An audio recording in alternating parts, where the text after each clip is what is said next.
Hi there, Jonathan here. The following talk is offered freely to ensure that no one is ever denied access to these practices and to these teachings. If you feel inspired to make a donation to support this offering, you can go to my website where you can also sign up for a monthly newsletter designed to support you in your practice. That's at www.jonathanfoust.com. Thank you and enjoy.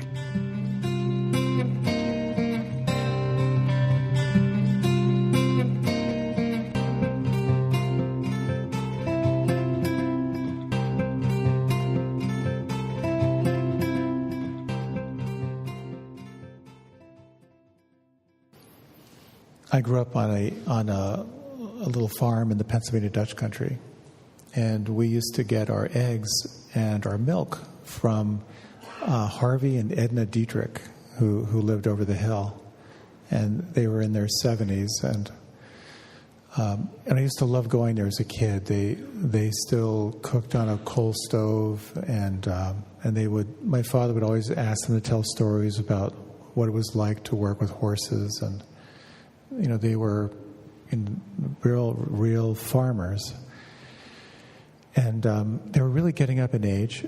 And in that culture, you would have as many kids as you could, so you'd have free labor for the farm. So when they had family reunions, there were just hundreds of people from all the local farms that would come by. They had some special little ceremony for Harvey and Edna. And the story was that with all these, kids screaming and running around and people talking, Edna was just kind of sitting in the corner, like just smiling, looking around. And people would come and talk to her, and she'd smile, and they'd show her babies, and she'd smile. And one of her daughters finally said, she's got to be exhausted. So they were taking her home, and they said, you look so happy during that whole thing. Are you tired? And she said, no, that was wonderful. And she said, well, how did you do that? And she said, I turned my hearing aids off. So this talk is on tolerance. Tolerance and patience.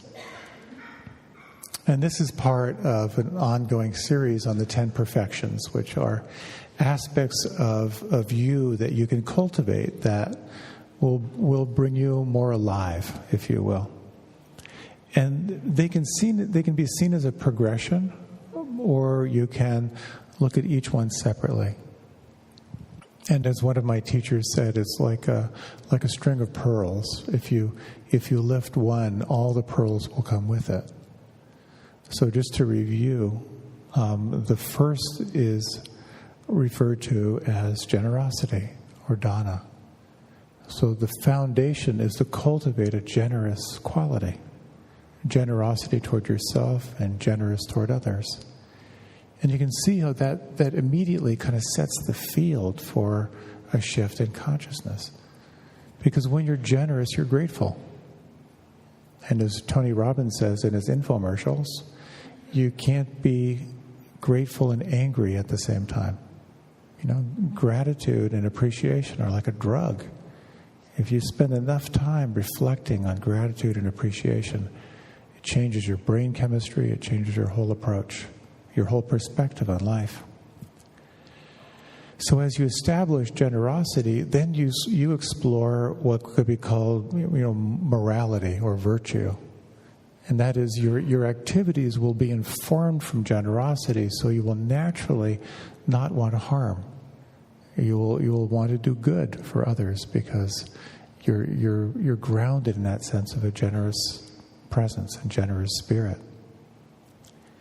And as you're engaged into action, that leads to the third of the perfections, which is referred to as a renunciation, which is simply a deep recognition of letting go of what's not needed and letting go of what's not helpful. And there are lots of ways to look at what renunciation means and so forth, but essentially it's about not participating in that which doesn't support our more whole and wholesome life. Now, when you do that, when you let go of distractions in your life, that leads to the next of the perfections, which is wisdom. And that means if you're less distracted, you're going to see more clearly. You're going to see more clearly into the nature of reality, into the truth of your life and how you're living your life. And as you engage into life from that perspective, then the next thing you draw on is energy and vitality and vigor, because it requires a lot of energy to engage into a life of non-judging awareness. If you want to see clearly, it's often described as swimming against the stream. You're swimming against the stream of your conditioning, but also the conditioning of the culture. So you need to cultivate kind of a heroic energy to keep on going and doing what needs to be done. And then as you develop kind of this heroic energy, that leads to tonight's exploration, which is the sense of tolerance or forbearance or patience. It's the capacity to meet what arises with equanimity and with understanding. So there's some ways to look at this particular form of practice. One is to explore and to refrain from people who have hurt you. The second is to develop your capacity to cope with whatever suffering you have to endure in your life without uselessly fighting it or cultivating resentment. And the third is to develop more confidence in ultimate truth, to develop more confidence in reality. So I'd like to talk a little bit about that, of what it means to consciously practice refraining from those who've hurt you, of how to endure hardship in your life, how to cultivate more confidence in the ultimate truth. And then I'd like to talk a little bit about a really important aspect of these teachings, which are the near enemies. They're things that kind of look like it, but not quite. That could be helpful. So refraining from those who have hurt us. I went to a boarding school, and you all know the stories of hazing that occur in boarding schools. And I went to a Quaker school, so the hazing was pretty mild. But as a freshman, I got my traditional pink belly. If you don't know what a pink belly is, there's I forget what the event was, but after the event, the seniors find you and then tackle you and then hold you down and then play the drums on your belly until your belly gets pink. That was the hazing. And actually, there will be some blood that will come forward and so forth. It's just more humiliating than anything. And then I remember a conversation with some of my fellow seniors 4 years later where we looked at each other and said, this is stupid. Why would we do this to other people? And I think that ended the hazing. It just kind of stopped. And it's kind of like that when we're hurt, is it possible to not inflict that hurt on others? And it's very much a part of our human nature, of course, to strike back when we are hurt. So, as many of you know, I'm on the river every morning on my boat, and the bald eagles have left. They're now launched. So a new fascination, which are the herons. There's a great blue heron rookery about 1.5 miles down from where I go on the river.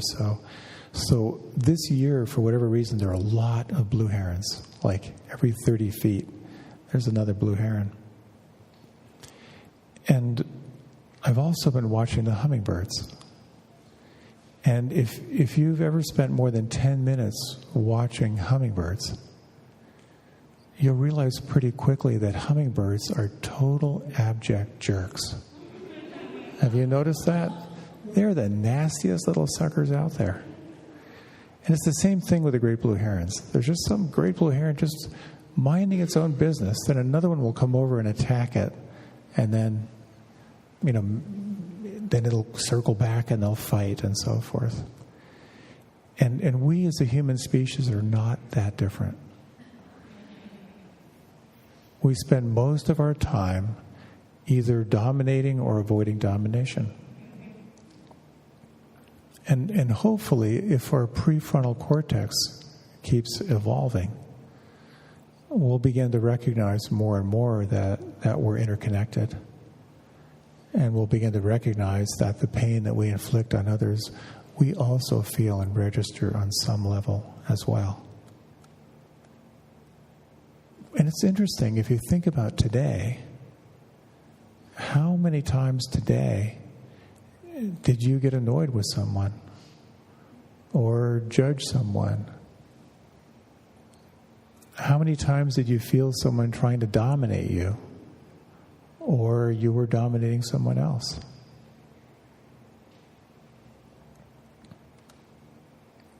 I think it was Jean-Paul Sartre who said, "L'enfer c'est l'autre," which translates as hell is other people. And we can create other people as hell. It's so easy to translate our hurt onto others and to blame others. And to see this in as a species is quite evident these days. The polarization we have, the way we make enemies of others. And Buddhism is not exempt. If you're at all familiar of the Rohingya in Myanmar, which is a Buddhist country, the Rohingya make up about 1 million out of the 50 million people in Myanmar. They speak a Bengali dialect, and they're perhaps the most persecuted people. If you read about it, it's horrific. And the Buddhist community in the West has been lobbying for many, many years to try to call on the spiritual teachers in Myanmar to address this, but it's a very political situation. So the intolerance in the world right now seems to be quite chronic. And I see how easily I get caught in it. All I have to do is read the news, and suddenly there's an enemy out there. And when we look at, in our culture, of the oppression of the non-dominant cultures, it's really extraordinary. And the question becomes, how do we turn this around? It's one thing to look at it from a societal level, but also on a personal level. When you find yourself intolerant of others, how do you do it? The Buddha famously said that hatred never ceases through hatred in this world. Through love alone it ceases. And this is an eternal law. It's pretty powerful. 2,500 years ago. Hatred never ceases through hatred. Love alone. And that this is an eternal law. So I was doing a little bit of research for this talk, and here's something the Buddha allegedly said about how to remove annoyance when you're annoyed with other people. So the first thing he said is to cultivate friendliness. So if you are with an irritating person or situation, to call on a quality of friendliness. The second thing is to cultivate understanding. It is to try to see their point of view. The second is to explore equanimity. That is to say, just to cultivate a sense of steadiness in regard to this other person. And then I like this one. Another option is one can forget and ignore the irritating person, which is just overlook it, see if that works. And then the fifth is interesting. The fifth is a little teaching on what's called the ownership of karma. This is sort of, again, cause and effect. And that is that you are the owner of your actions. You inherit the results of your actions.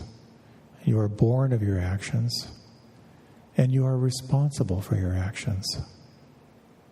He said this can be the most helpful way to explore, to realize that if you are reacting out of anger or irritation, that you are creating something out of that will eventually return back to you.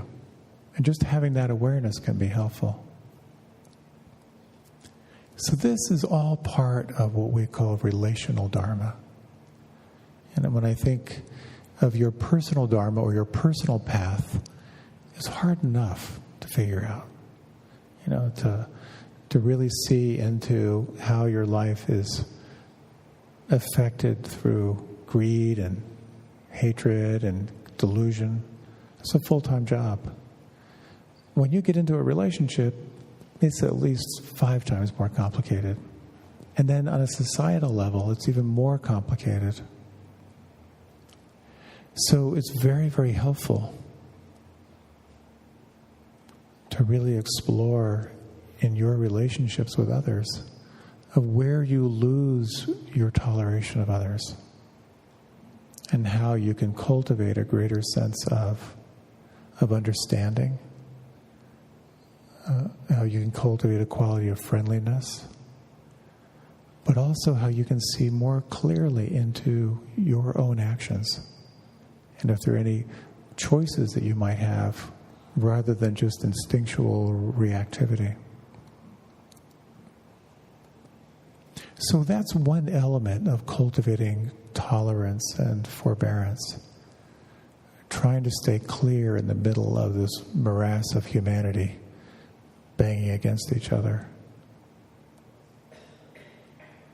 But another quality that you can cultivate in tolerance is coping with your suffering, tolerating suffering. As I've been reflecting on this topic this week, I've been reading a little bit about tolerance and intolerance in the world and the stories of the cruelty that we inflict on each other on this planet it's really quite ghastly. Reading about the children in Syria now, it's truly heartbreaking. And we struggle as a species, but we struggle internally, which is the nature of suffering, which is at the very core of the teachings and the practices. So you might, if you like, take a moment to close your eyes. I'd like to lead a short reflection.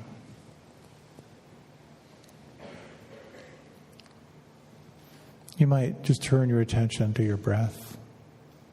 Maybe to take 2 slow breaths.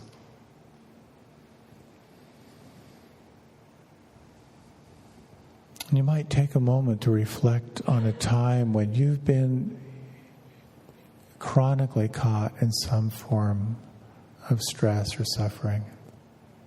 Maybe physical pain, maybe caught in depression or anxiety or worry. Kind of an unrelenting grip. And just to remember what that feels like. And is there anyone that you know who's going through a really hard time right now? Someone who's struggling.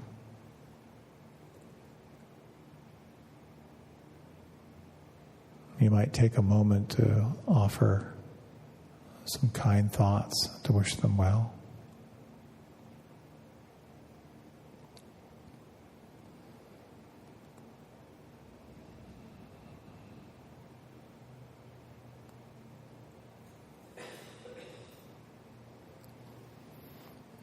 And then if you'd like, you can deepen the breath. And you can open your eyes. So this is the first noble truth, that stress and suffering are part of the human journey. To understand that. And then to reflect on the second noble truth, that there's a cause of suffering.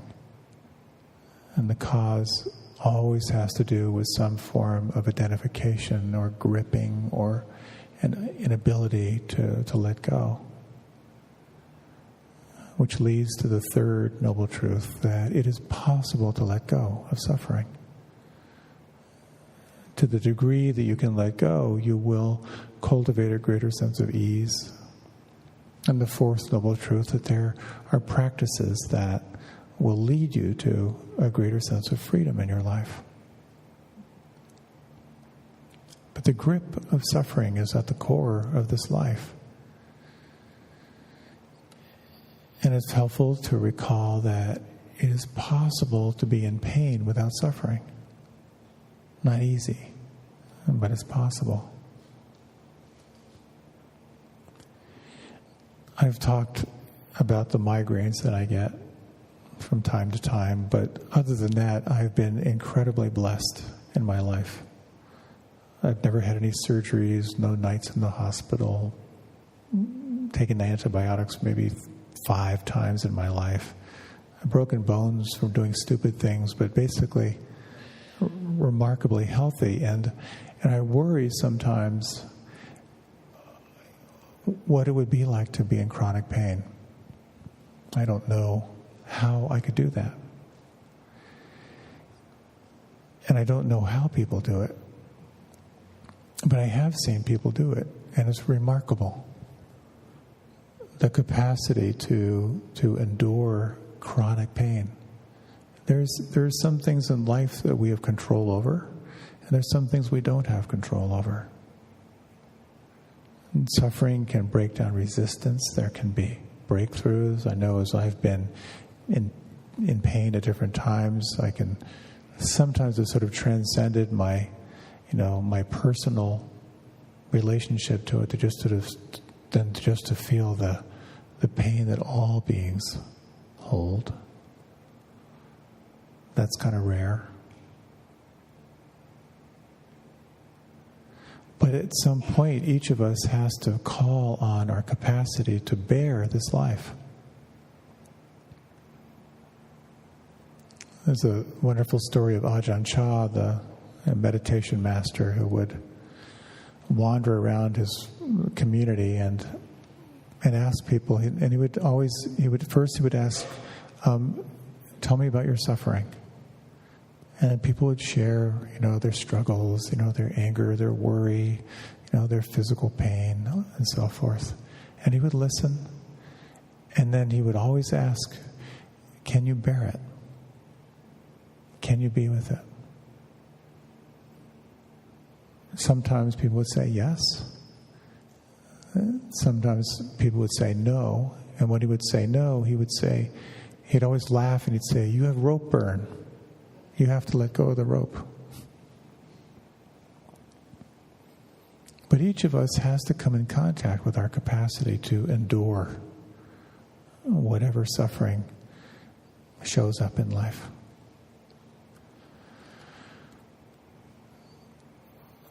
A good friend of mine who did hospice work for many years, he told this story of a 98-year-old woman who was in hospice, who was just crying over and over, why me? Why me?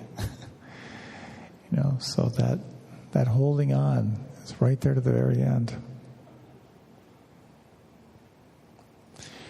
And then the question becomes, how do you cultivate that patience? How do you cultivate tolerance? How do you cultivate forbearance, which is really just the capacity to endure? And the classic teaching is to remember what are called the refuges.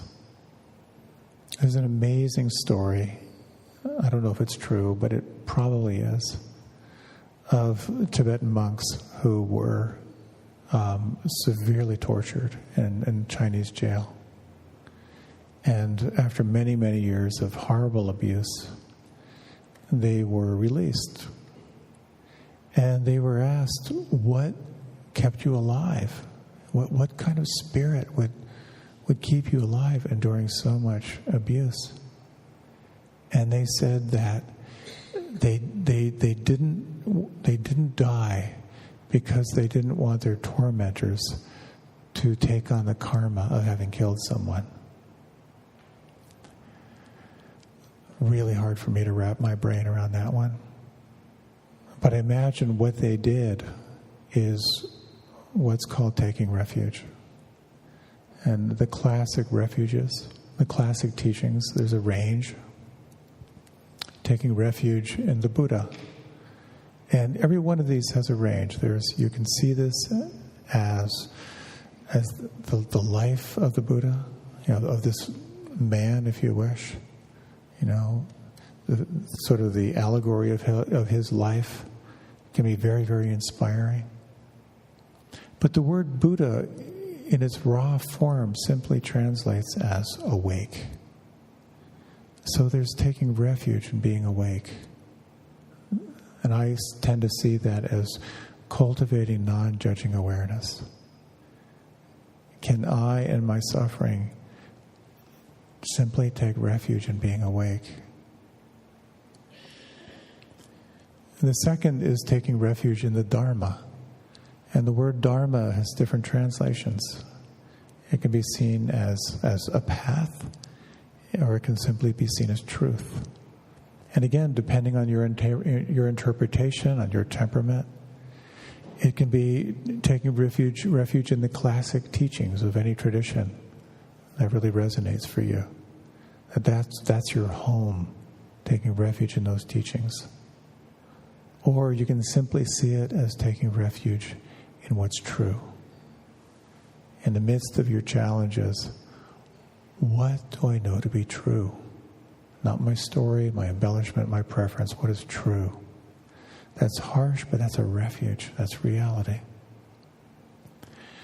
The third refuge is taking refuge in Sangha. And Sangha has different translations. It can be like-minded people. It can be community. Or it can simply be taking refuge in love. So for some people, it's about taking refuge with allies, with community, with people they know love them, that they love, and calling on that can be very, very helpful. And in its most pure form, taking refuge in love is taking refuge in kindness and compassion and empathy, and letting that embrace your experience of your hardship and your suffering. These are the qualities that can be very helpful to remember when you feel lost.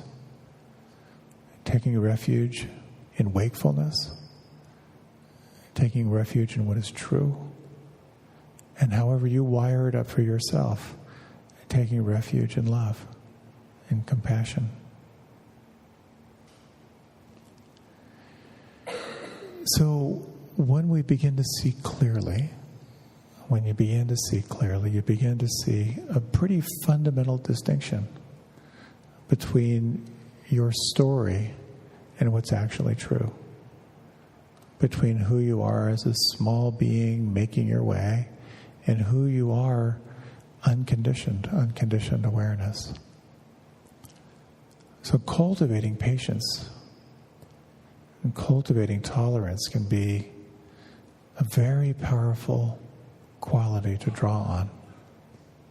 Here's a little bit about what the Buddha said.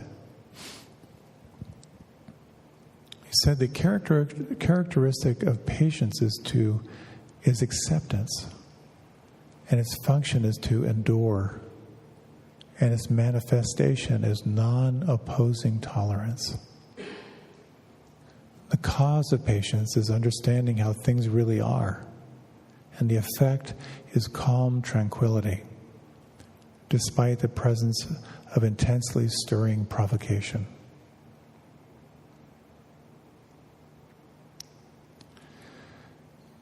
So he goes on to say, patience of the will produces forgiving.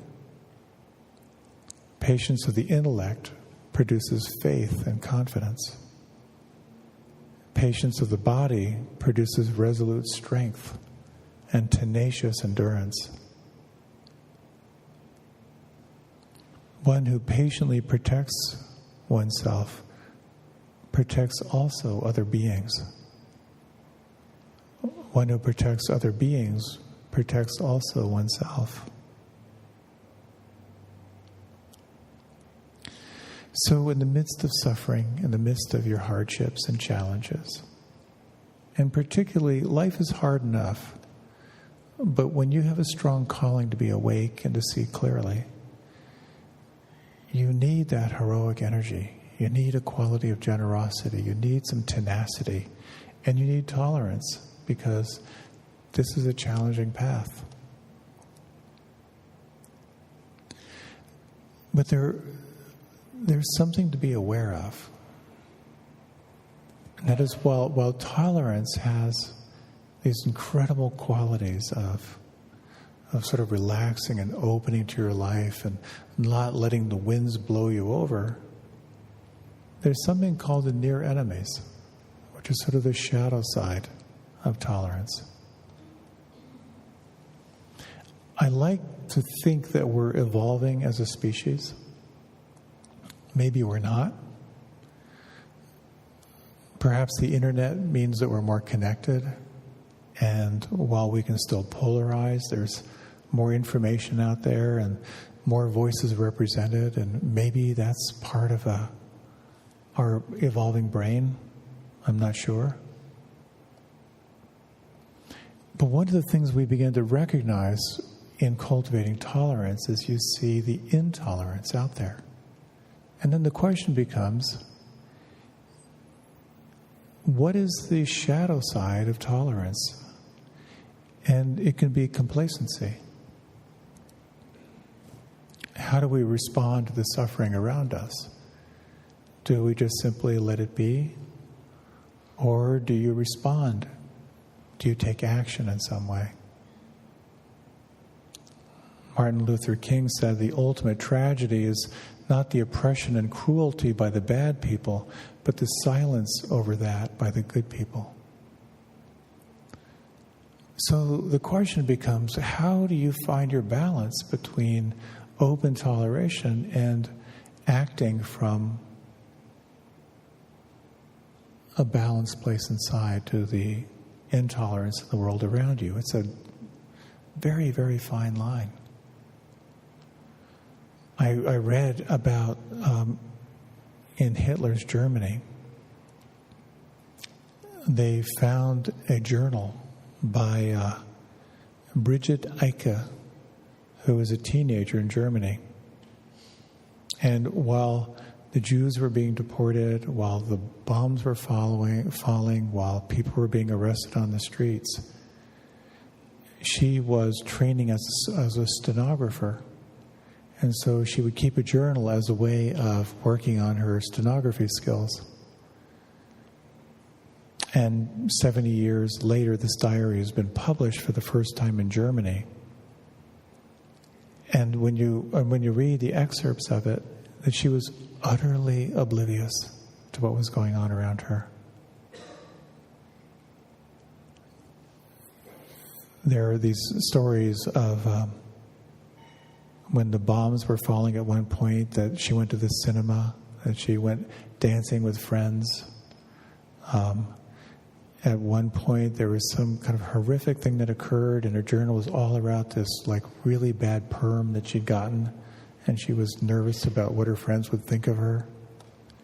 It was a fascinating little clip to see how easily we can wall ourselves off from the suffering around us.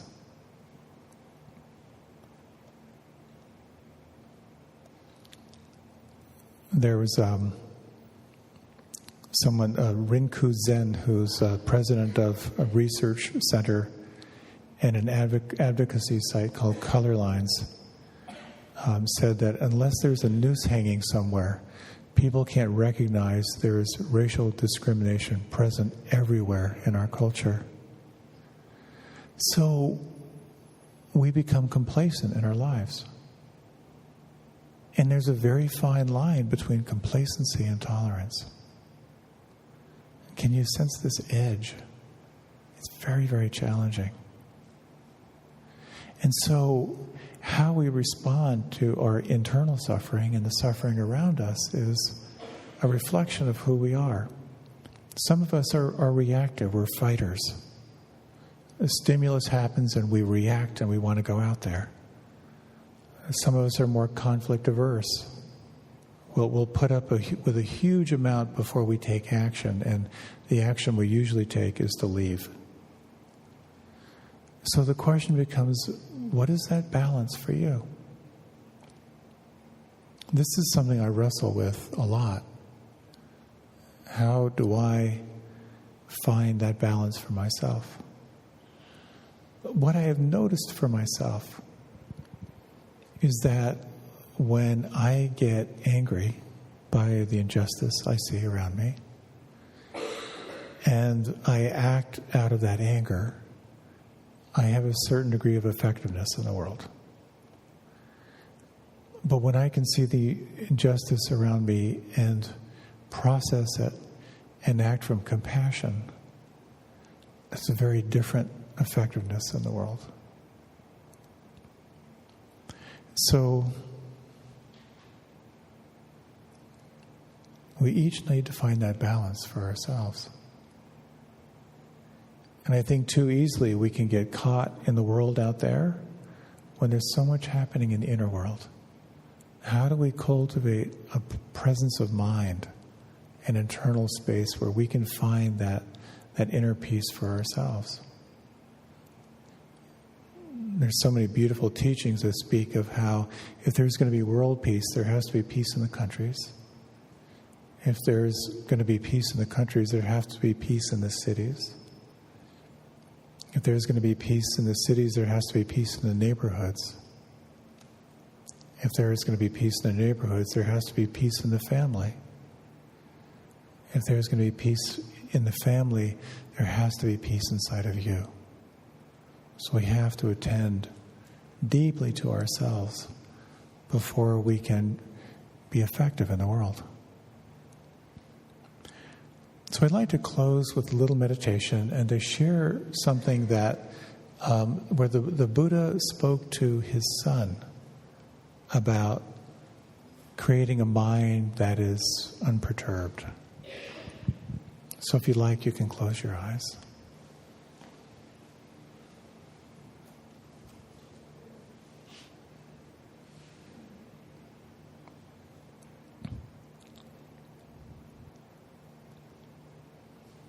There's a very cool line from the Buddha where he said, "If I retaliate to the ill treatment done to me by a stupid person, I shall also be a stupid person."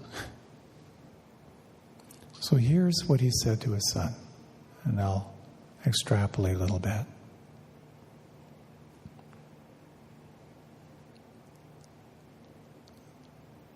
He spoke of how you can cultivate the mind through the sense of the four elements. He said you can develop a mind like earth. On the earth is dumped both the pure and the impure. Excretion, urine, saliva, pus, blood, but the earth does not detest any of those. You can make your mind stable like the earth. You can develop a mind like water. Then contact of pleasure and pain will not seize your mind. Water washes away all. You can make the mind fluid and adaptable like water. You can develop a mind like fire. then the contact with attraction and aversion will neither consume nor hang on to your mind. Fire burns what is impure. You can develop a mind like space. Then the contacts of delight and frustration do not take hold or remain in your mind. Space does not settle anywhere. Similarly, you can make the mind this way. So in these final moments, you might just reflect on this quality of being, this quality of earth that can accept both the pure and the impure. The mind like water.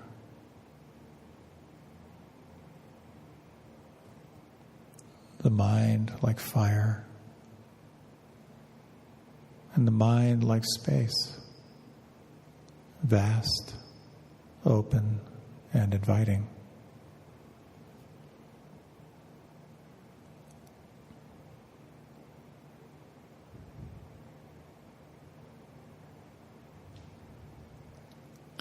In these final minutes, you might just feel the breath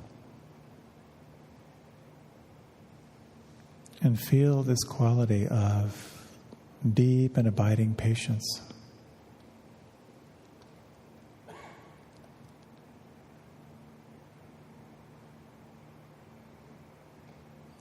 Sensing the possibility of what it means to not respond to hatred by hatred. To increase your capacity to endure that which is yours to endure.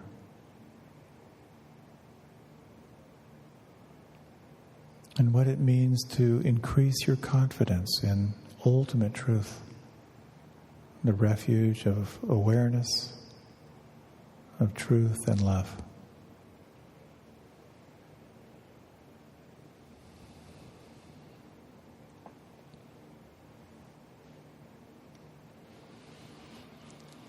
And when you're ready, you can deepen your breath. And as you're ready, you can open your eyes. Thank you for tolerating my ramble on tolerance. A few quick announcements. If you'd like some tea, I believe it'll be downstairs, tea and cookies. There is a discussion group that'll happen here, over in this corner. Remember, great yoga here happening before the session. And also, I'm doing a day-long retreat with Tara this weekend on relationships, so you might want to check that out. It may be filling up fast, but you can look online. Thank you, as always, for your generous support for the church and for me.